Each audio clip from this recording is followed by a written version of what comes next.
Hello, everyone. Welcome to Pints and Politics. Here we are with Drew Peterson and Mike Wiener. Mike, how are you doing today? I'm doing well. I'm back home and Saturday evening talking with Drew, discussing things that are important and hopefully making sense of the unsensible. Yeah, hopefully, we had a snowstorm today, and it's I had to go out and shovel snow, and then I took a nap, so it should be fun. How Well, was and it's a good example of climate change, right? We went from 60 degrees yesterday to snow and blizzard conditions today. Global Absolutely. warming. That's hilarious. But anyway, so last week when we were talking, we mentioned something. We were talking about the transgender stuff, like Sure. girls and men and girls sports, and how that's an issue. And I believe you said something along the lines of, how do we get to this point where men think they can be women and just compete against girls? Would you like to elaborate on that a little bit? A little bit. This might take more than just a little bit, but how did we get here? That's a good point. How do we, as a society, go from what's considered traditional roles, masculine versus feminine, and it's in culture, it's ingrained in us, and it's been in society and civilizations for thousands of years, and now all of a sudden these roles are changed or flipped. And how did we get there? So we're talking a little bit about this, but I would like to read something that was read into. I'll try to get the dates and stuff here. I've got just a little bar on top of my screen. It was read into the congressional record by Congressman Albert Herlong from Florida in 1963. And these were goals that were gleaned from testimony given to Congress by scholars and are from the writings of current and former communists. So socialism is seen as the bridge between capitalism and communism, but there's big differences. And in basically to break down a society, these are things that they saw important in order to do this. Okay. So Okay. number one, capture one or both of the political parties. Seems like we're going down that road. Control the schools and teachers associations. Gain control of student newspapers. Infiltrate the press.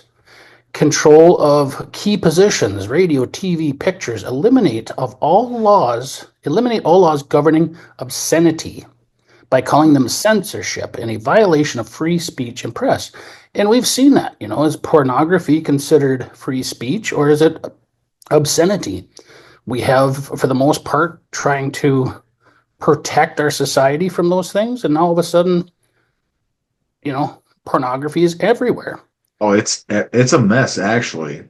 Right. Number seven, break down cultural standards of morality by promoting pornography and obscenity in the media.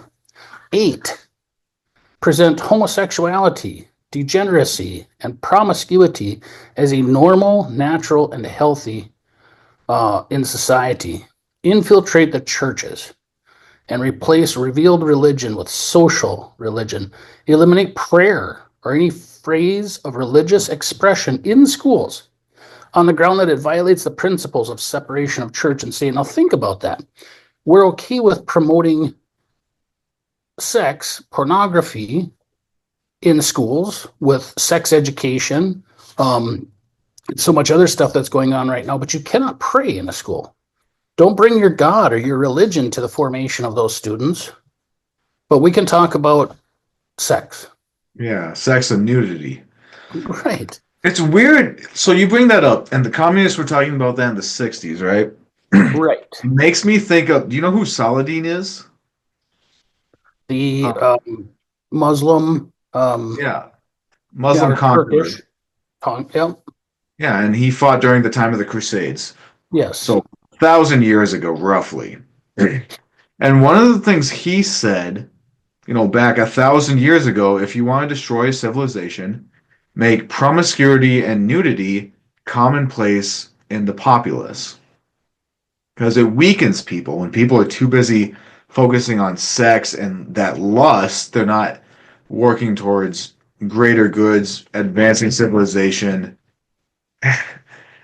being strong themselves, it's weakening. It really is to a individual and to a society. And we're seeing that because when you look at our society specifically, we're very focused on money and sex and some kind of very, I'm going to say shallow version of power. Well, Does that make instead of focusing on higher things, instead of achieving greater goals, you're focusing on your own sexual gratification Mm-hmm. or sexual desires, your hedonism, and Exactly. falling to those lusts and passions. Now, of course, we are fallen creatures, and not to sound like prudish, of course, but the best setup is to get married, it's to have kids, to have relationships with your spouse, and to stay married. It's the best thing for the formation of the family and children. And we've gone away from that. Yeah, and I that's don't really know. not even that prudish. That has been the standard of civilization for the past 2,000 plus years, if you think about it. Because promiscuity, really, in any civilization has not, like, if promiscuity has been the predominating force, that civilization has not lasted. Right. It's funny to think about when we look at the strongest civilizations in history, it's mostly the monogamous ones that have advanced the furthest, like European ones specifically. Like the Romans were monogamous, the Greeks were, the Germans, and like they were able to conquer the world. It's just kind of funny to think that we're abandoning what we have seen in history as success as far as culturally, where men can be with one woman and propagate a lineage or children to help build up that society. But we've also taken children out of the equation. Exactly. With the advent of the pill and birth control and so forth, And now all of a sudden, abortion too. right, you can have sex without consequences. Whereas before, you knew a possible outcome was going to be a child. And if you were cheating on your spouse and that happened, well, there was repercussions.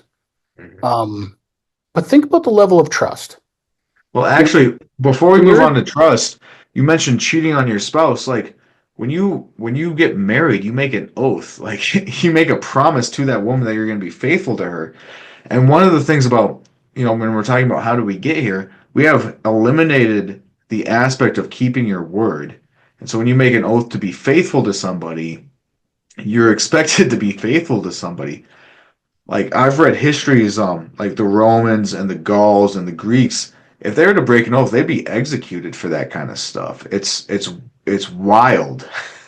And today, if you break your word, like let's look at Dr. Anthony Fauci. He lied to Congress under oath, and he has no consequences to that action specifically. People aren't held to their word in the way that we used to in the past. And so, in a way that when you can just lie and deceive and cheat on your honor in that way, it has also been a huge detriment where we have been able to just engage in this level of hedonism that you've been talking about. and I think not only now are people lying and no consequences, but that's really has been going on for a long time. But when you actively make someone else participate in your lie, and what I mean by that is the pronouns, especially Oh, yeah. when you're forcing me to partake in that lie. The English language is divvied up with masculine and feminine. Most of the other European languages, or a lot of them, are based on masculine and feminine as well. We've talked about how in the German language you've got der, die, das, and that's just about every one of the considered romantic languages have the masculine and feminine in it. So now when we say, well, you have to respect my pronouns, you're forcing me to basically change the English language and to participate in what I consider a lie. You're Mhm. forcing me to do that. And that's why most people, I don't think they understand to a certain extent that it doesn't seem right, but they can't really put it into words because it just, why should I have to do this? These are the English, this is the English language, and you're making me change how we speak in order to participate in your untruth. And people are getting upset with that, and rightfully so. But I did want to read, there's about 18 that I have up here right now of those list of communist things. And Hmm. I want to go through a few more of those because some of these are going to tie in and we can kind of go back and forth. But discredit the American Constitution by calling it inadequate and old fashioned. How many times have we heard that? Discredit the founding fathers, call them aristocratic or racist. Belittle the American culture and discourage the teaching of American history. Pretty interesting. You know, Right. that country that has given so much to the world is now being viewed as a negative thing. And think about like the US aid that is going out to all over the world to promote the social agenda. Right. So we are now through our tax dollars promoting an agenda that we don't even agree with for the most part as Americans. Infiltrate and gain control of big businesses and unions. Power of arrest, take that away from the police and go to social agencies. And we've heard some talk about this. Yeah, I remember that with replacing the police with social workers, right? That's right. And So that's a there's a couple other five-year-old ones topic. here. Discredit the family as an institution and encouraging promiscuity and easy divorce. Emphasize the need to raise children away from the negative influence of parents.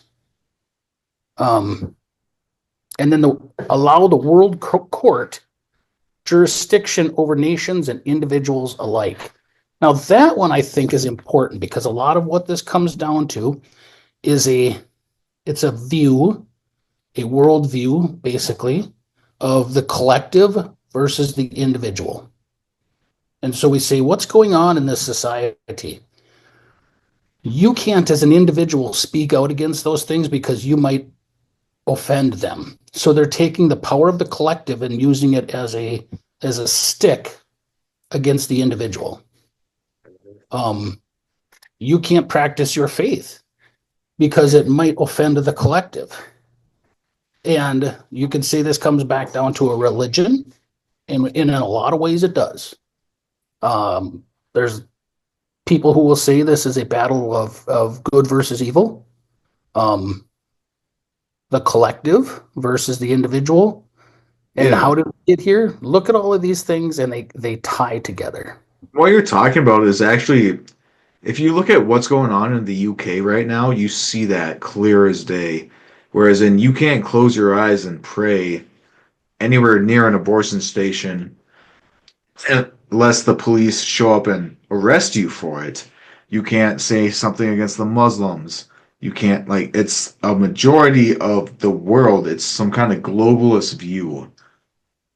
And if you go slightly against that, you get punished for it. And we see, and again, if you, the UK is a mess. England is, I don't know what they did. They started off with the Magna Carta 1,000 years ago, and now they're almost as bad as the Nazis. It's kind of ridiculous. I don't know how much you've been looking at the UK lately, Mike, but oh my goodness, it should be a warning cry to every other nation in the world about what happens when you go against freedom of speech, religion, and press, and just individuality specifically, because what they do is they clamp down on anything that goes against the leaders. It's really sad. Well, and that situation in not just England or the UK, but in Europe. And when I look at something and it's very important to me, our freedoms. Now we've Right. seen them, I would say, be eroded, and that's partly due to our own not standing up and fighting for them. But there's one that we definitely can't give up on because if we do, that globalist, that collective versus the individual will it will be the ruin of our nation. And that is the Second Amendment. Oh Once, yeah. once we lose the ability to defend ourselves against a tyrannical government, that will be the end of our nation. And I'd So, even expand upon that because I think Minnesota is still a duty to retreat state. Is once you lose the ability to defend your home is when you lose that kind of autocracy. I know and there New Jersey is really bad about it, but Minnesota, I think it depends on whether or not you're in the metro or in greater Minnesota, right? there was a bill that a representative brought forth. We had it early on in the floor, knowing that, or sorry, early in session, but also knowing that Democrats probably aren't going to go for that, and that was the duty to retreat, repealing that. Yeah. You have the right to defend yourself. You have the right to defend your family. And that says you have to run away first. Now, I was thinking about this and breaking it down. In human nature, we have basically two different mindsets, mentalities, I guess, that is ingrained in us when you come to a high stress situation. Mhm. Okay. And that's fight versus flee, Oh right? yeah. So if you're in a dark alley and all of a sudden you hear noise behind you, and you ever get that feeling in the pit of your stomach, that oh no feeling, it's called other things, but we'll stick with oh no. Right. Um, so you get that feeling and you look over your shoulder and you see somebody there. Now maybe they're carrying something or maybe they're coming at you, who knows. Our instinct, and every individual is different, tends to either those two things, fight Mhm. or flee. Some individuals are going to say, I need to run away from here as fast as possible. Others are going to turn around and defend themselves. And what we're doing by putting some of these laws into place is you're saying, in a high stress situation, in a moment when you have to make split decisions, we're going to dictate that human nature. Right. You're going to say that you have to make the decision in a just a split second to go against that gut feeling. How do you do that? For a person like myself, I am the fight mentality. First of all, I can't run away fast enough. It's just not in my, I don't have that ability. That was my same exact excuse. It's like I'm not that fast anymore. I'm old. So I am going to turn, as I always have, to fight, to defend Right. myself or the individuals around me. It's not in my, it's never been in my mind to run away. I grew up with six brothers. There was a fair amount of conflict with us boys, and Makes I sense. was in the middle. So I had plenty of older brothers to teach me a few lessons, and I learned a few rough ones, but I never backed away from that. And now what these laws are saying is you have to change that instinct inside you to comply with the law. It's not And, going to and happen. this and this reminds me of our first conversation when you were first running for state legislator.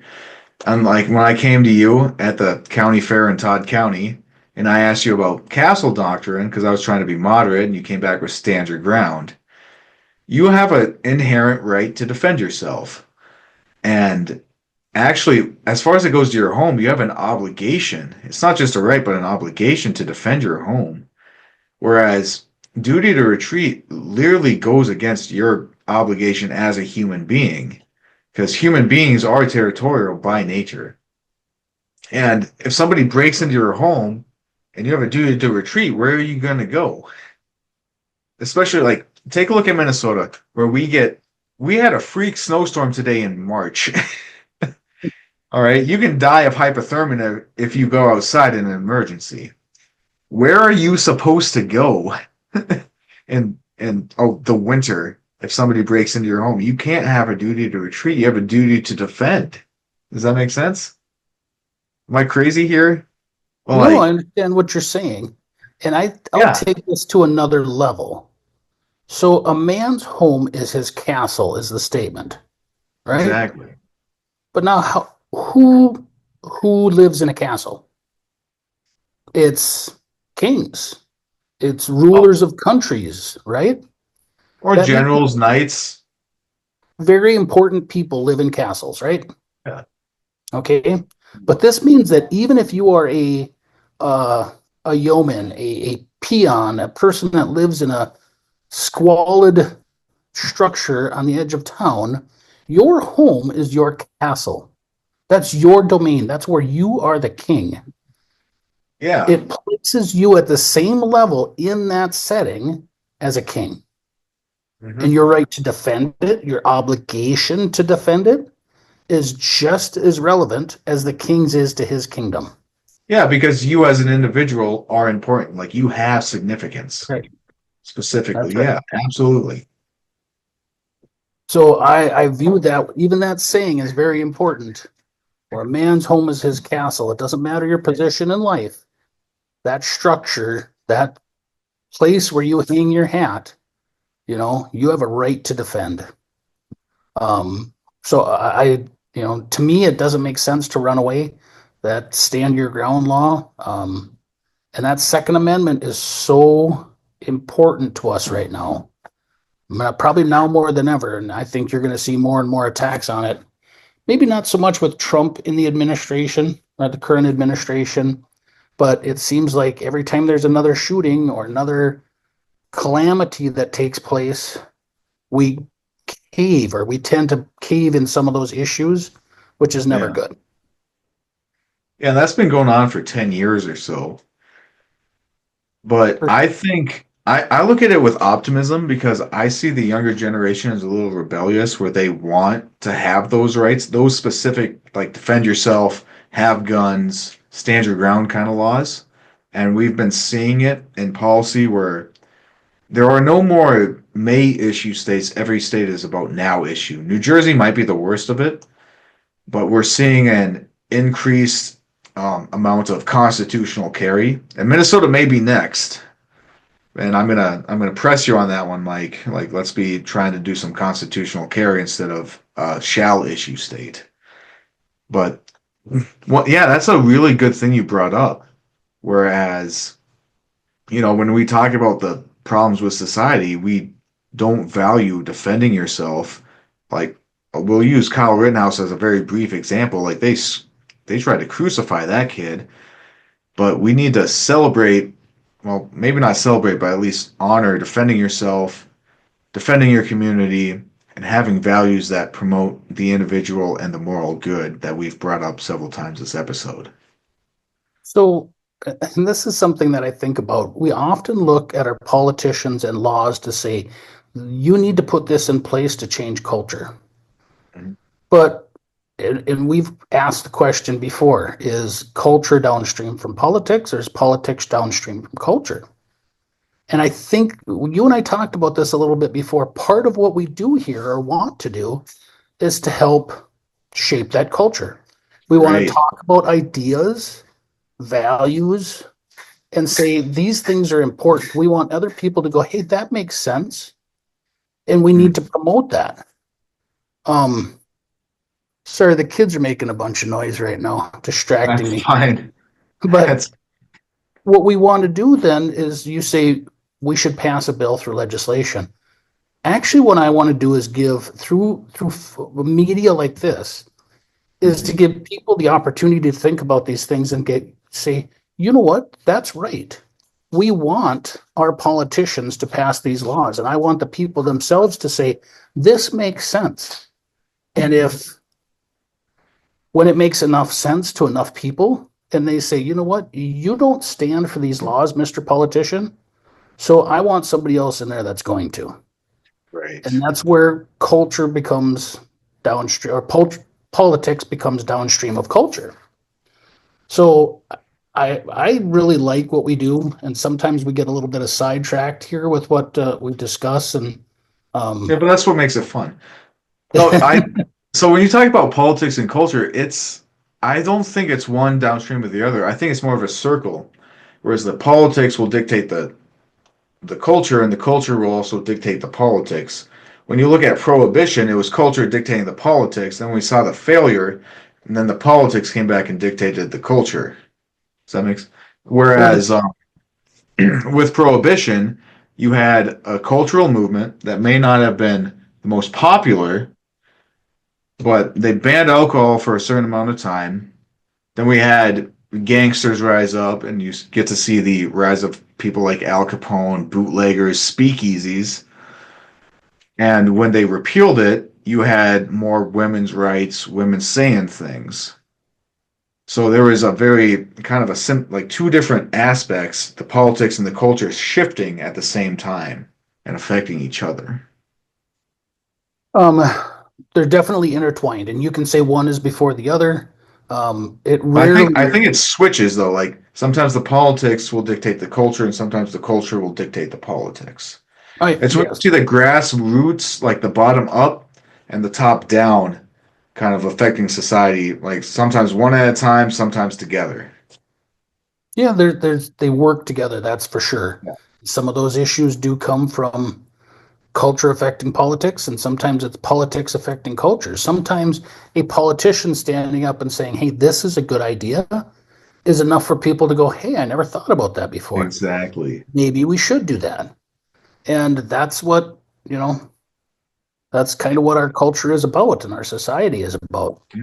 And actually, an example of top-down culture I want to bring up today is I was watching this on the news yesterday, where they were talking about how women's sports viewership is at an all-time high, and I Mm. think that's because ESPN has been purposefully promote like pushing women's sports, like women's basketball and women's hockey. Not saying anything against it. It's just I think that ESPN is doing a huge driving force to try to get women's sports more views and um, more prevalent in our culture, where we tend to watch men's sports, and that would be a good example of that. Whereas a bottom up approach, again, would have been prohibition, would be the I guess re-banning of the re-segregation of women and men's sports. I want to say resegregation because with Title IX is when we gave women their athletic space to begin with, right? And we talked about this last week where the transgenders want to infiltrate that, and it's important to let women compete with women. Do you have anything to add? Well, yeah, yeah. Last week when we talked about that, um, I wouldn't say I invented the phrase, but promoted Oh, the phrase transplaining? transplaining. Right. So hopefully that catches on.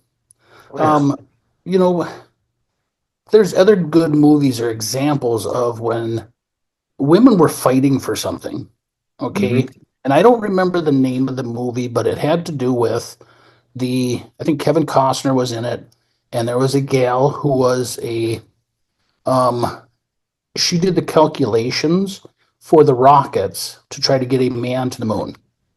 Okay. Okay.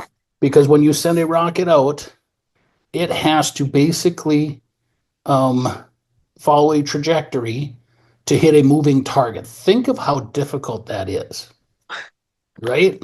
Right. It's not easy. And you're talking about a long ways away from Earth. So she was doing the calculations. And in that movie, um, Kevin Costner was got on this gal because he said, where are you all the time? Why does it take you so long to do this stuff? And she says, well, in order to go to the bathroom, I have to go from this place here to way over there to use the bathrooms because they're segregated and I can't use the bathroom here. So then he goes to wherever this is inside the building and he takes off the sign that says whites only in the bathroom, you know? And it's a very interesting point in the movie, right? Women have fought, minorities have fought for that space, right? But now what you're saying is they don't deserve that space anymore with Yeah. the women's sports or even women's bathrooms. Yeah. No, they need a place where, okay, so not specifically talking about the bathrooms, but people need a place where they can succeed. As far as bathrooms go, people need a place where they can relieve themselves and be safe about it. Because you have a dog, right? And Yes. when your dog, goes to the bathroom, they're in a very vulnerable spot, and I think that's why they stare at you while they're doing their business. And That's something that I've heard. Is because they want you to watch over them while they're in a very vulnerable spot. So it's a safety thing. And so as far as, using the restroom, you should be able to do it in a safe and efficient way so you can take care of business and then get back to work. And Hmm. as far as like the trans people in women's bathrooms, it makes it less safe and it messes with people's minds, if not their actual physical safety, which then affects their ability to do whatever it is that they need to do. And I like that you bring up that movie. I haven't seen it, but I know what you're talking about. I remember it coming out. And the lady who needed to calculate the trajectory to the moon, yeah, she needed every advantage she can get because that specific job is incredibly difficult because the moon is like 6,000 miles away, roughly. I don't I know. I don't know how don't far remember away it the was, but exact number. yeah, but that mathematics is very, it's strict, and finishing that job is just that time window. Yeah, absolutely. You're 100% correct. And when we talk about as a society how we got to a point of this degeneracy and how it came, and we look at the things that we've talked about today with, the transgenderism, the shoot, Mike, fill me in here. What else do we talk about? My memory's a little short today. I'm sorry. Well, we talk about the breakdown, the structure in a society, Yep, the chaos, basically. exactly. How did we get here? And why do we allow that? Because did we talk about tolerance yet? Well, I think human nature, we get complacent. Yeah.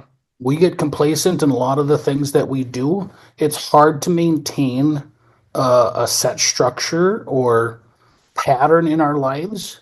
We get distracted easily. So with Yep. um, our prayer life, if you're Christian or Catholic or religious, how many times do we pray like we're supposed to? There's I, now Lent. Lent reminds us that we're supposed to pray, extra times in the day. yeah. But we become complacent, we can become forgetful. We I get think I think distracted. comforted.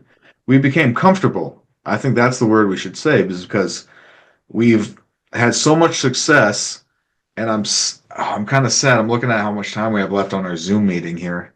We're running out of time. I got to point to quickly the time of the servile wars of Rome, like Spartacus rebellions, where there was such decadence and such just comfort and luxury that we have in our society, where it doesn't matter what happens as long as it doesn't affect us, going to the movies or having some ice cream that's immediately soft the second you open it. Just that kind of comfort and just pleasure that you can find in life, and we have such easy access to it. Pornography is a huge issue where you can have that kind of gratification, quote unquote. I believe a lot of that has allowed to us just accepting whatever and just ignoring some of the um, negative aspects of certain behaviors, if that makes sense.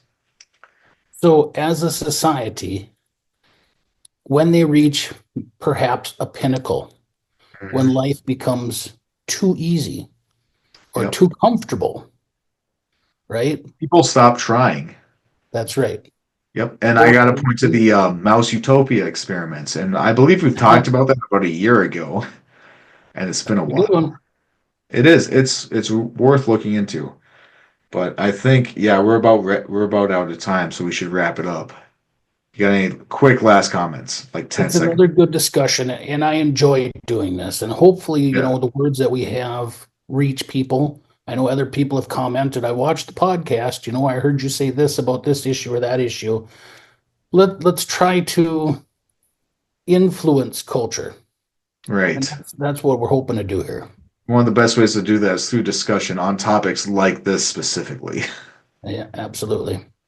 But yeah, well, that's great. And honestly, I love these style of conversations. I do They're a too. lot of fun. A lot of fun for me. A lot of yeah. Just I hope you guys at home enjoy listening to this too. But anyway, this is Pints and Politics. Thank you guys so much for watching. It's always a pleasure. It's fun, a lot of fun, and hopefully enlightening. We got Drew. We got Mike. God bless.